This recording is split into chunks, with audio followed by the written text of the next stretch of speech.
Hello, welcome in the pregnancy series. I'm Emma. Many of you know me from Instagram. Many of you are new here, so welcome.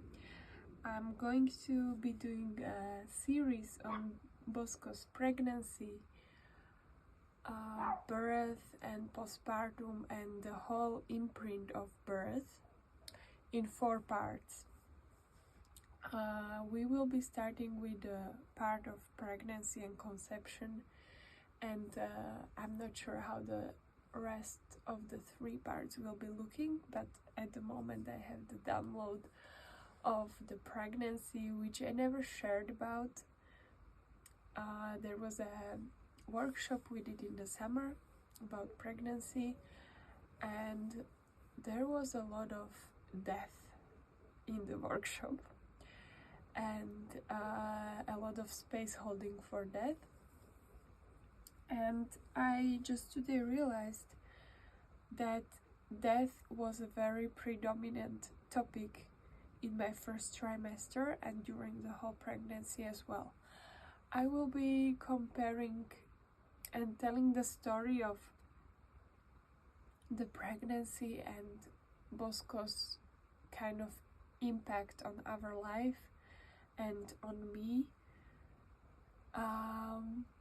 and kind of connecting the dots. This story is not just about pregnancy. I believe we can all find there really some inspirations and some magic, unconventional magic, because his pregnancy was very unconventional for me. I will start by saying that when Yuka was one and a half, I started hearing and feeling another soul. It really didn't make sense because Yuka was very attached and very difficult, and my first immediate question was how will I be able to have a baby with a child who is so depending on me and really needs me a lot. And I got pregnant at the time. And I knew immediately, like it felt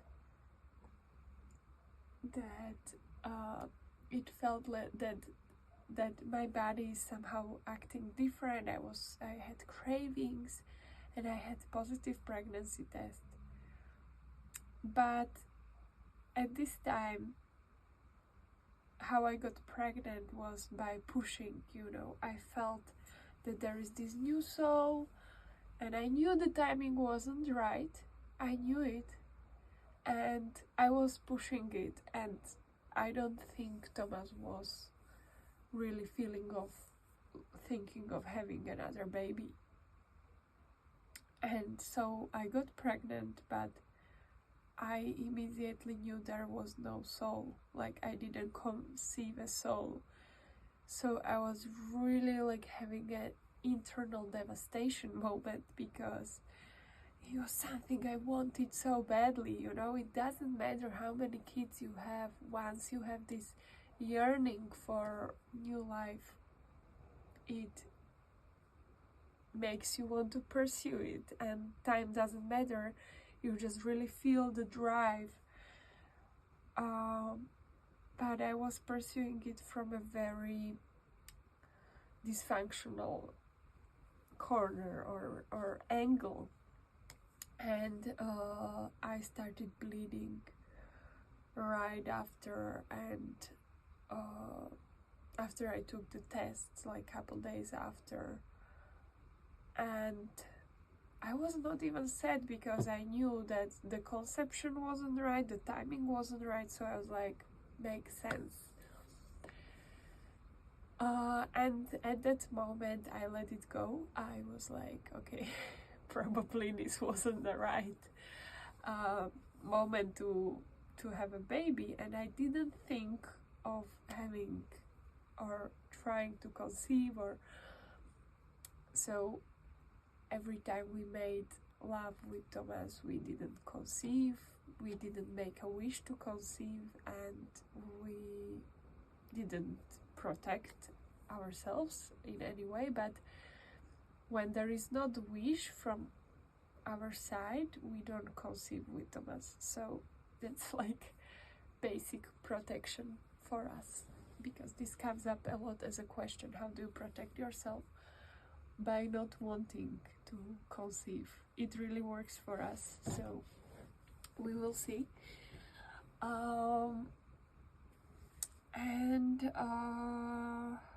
Yes, so that was like from when Yuka was 1.5 until she was 2.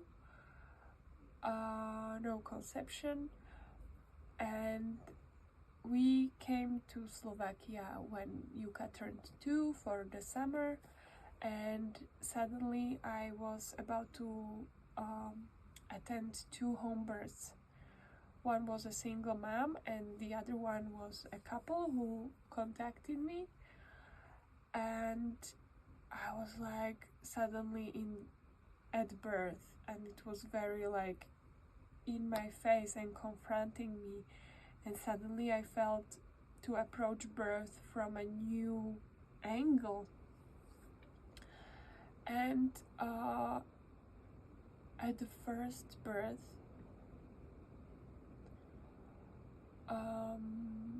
the baby didn't breathe for some time, and the midwife panicked a bit, and I stayed completely calm, and everything, all my instincts were telling me everything is fine. The baby just needed time and needed to kind of be like, hey, I'm here, welcome, I'm here. And I even have a video because I was recording and I was kind of giving the mom and the baby space. But I felt the midwife was stressing out, and I was like, this is not how it's supposed to be. And I saw the midwife took on the responsibility for the baby,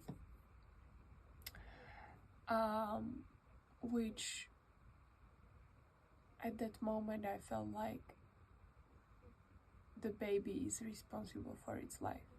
Like it just downloaded, the message downloaded when I saw it.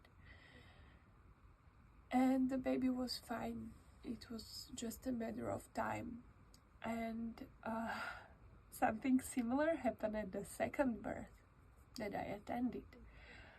I didn't even realize, but the midwife that was, and it is interesting because both of these midwives were at Yuka's bridge home birth. At the second birth, there was like questions about the gender, and the midwife told me after we went home, did you notice that when the gender was revealed that it's a girl, the baby started breathing? And I said, not really, because for me it was like all perfect. But at this time I was really feeling there is this another soul that wants to enter, and Thomas was feeling it as well, very strong. It was coming from his part much stronger than mine. And so seeing that these babies are born and taking time to breathe was really something new and something I had to confront myself with, because obviously I was not, if I was about to give birth, I was not hoping to have any interventions. And this was kind of like a theme of my pregnancy. 1 second, I will just check. Okay. It was the theme of my pregnancy to really trust or really know that the baby knows what it's doing, that it's not me who is deciding, it's not me who is acting.